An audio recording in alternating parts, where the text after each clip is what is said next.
Hi, it's Mike. How are you today? Thanks for tuning into our channel.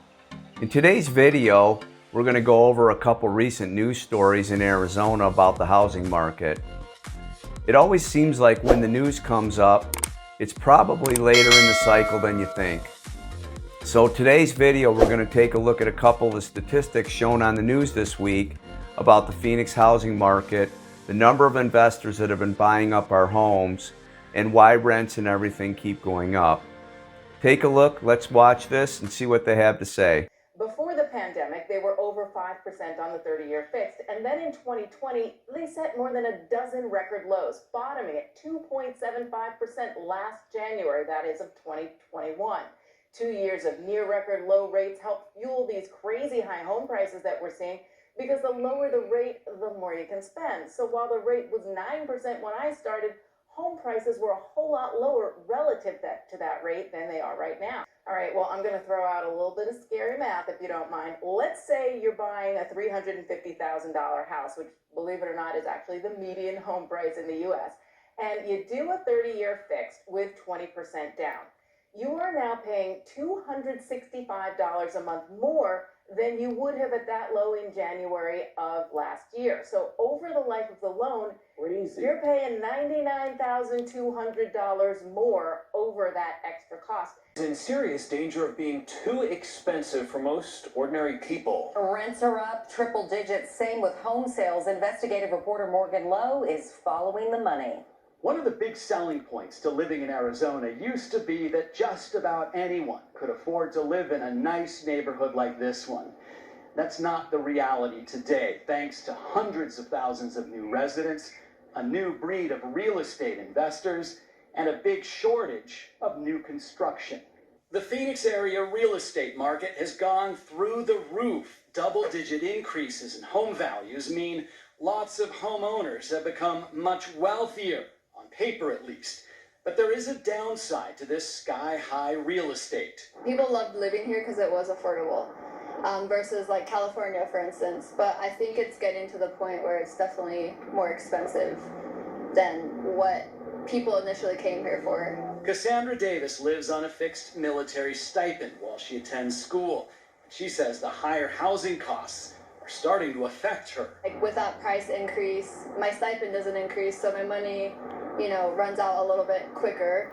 Valley rent prices have increased an average of 30% in the past year, and that is threatening to price regular working families out of the housing market. Where do the cops live? Where do the firemen live? Where do the nurses live? Where do the teachers live? Elliot Pollack is a longtime Phoenix economist. He says the problem is there are not enough housing units, homes and apartments, available to rent or buy. You have this huge demand and you have very limited supply. And you now have the lowest vacancy rates for apartment rentals and apartment ownership probably in history. All of this caught the attention of big money out-of-state investors. AZ Family Investigates obtained housing data from the Maricopa County Assessor's Office. Details about every home and lot in the county. And we found hundreds of investors have bought up thousands, tens of thousands of homes. The 700 largest investors own more than 71,000 properties. Zip codes with the highest concentrations of investor-owned homes are in Mesa, El Mirage, Scottsdale, Buckeye, and Phoenix. But they are all over the valley. One of those investors, Invitation Homes, owns 8,700 properties in the Phoenix market alone. Antonio Perez lives in an Invitation home. He's about to move out because he says the company raised the rent by nearly $600 per month. ¿Es mucho dinero por usted? Sí, algo.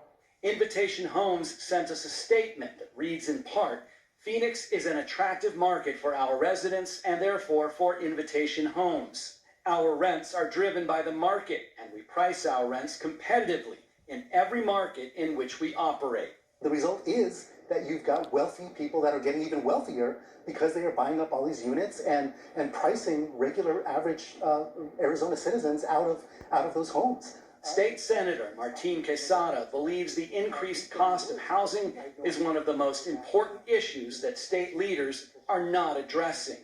The membership here hasn't... But who is to blame for the high prices? Investors bought 21% of the homes in the Phoenix market last year. But Elliot Pollock says he doesn't think those investors are to blame. These guys are coming in because they saw this supply-demand situation. They bought the house in anticipation of higher rents that are market-driven. If somebody was trying to come in and raise rents, but there was enough housing, guess what? He couldn't get away with it. Pollock believes the big problem is that there hasn't been enough new home and apartment building. But that data from the county assessor's office shows there are currently thousands of empty lots ready and waiting for builders to build. Why can't those just get built? That used to take 6 to 8 months. In some places, it's taking 18 months. And that's because cities are simply backed up. A complex problem with no quick solutions. Well, thanks for watching this video. In summary, we're all watching the market and wondering what's going to happen next. Right now, with continued low inventory and historically low interest rates, more than likely, there's going to be a rush to buy properties before interest rates go even higher. In Arizona right now, inventory remains extremely low in all housing categories, except the very high-end luxury market. Thanks again for watching our channel. Take a look at some of our other videos. All our information is in the description down below. Thanks and have a great day.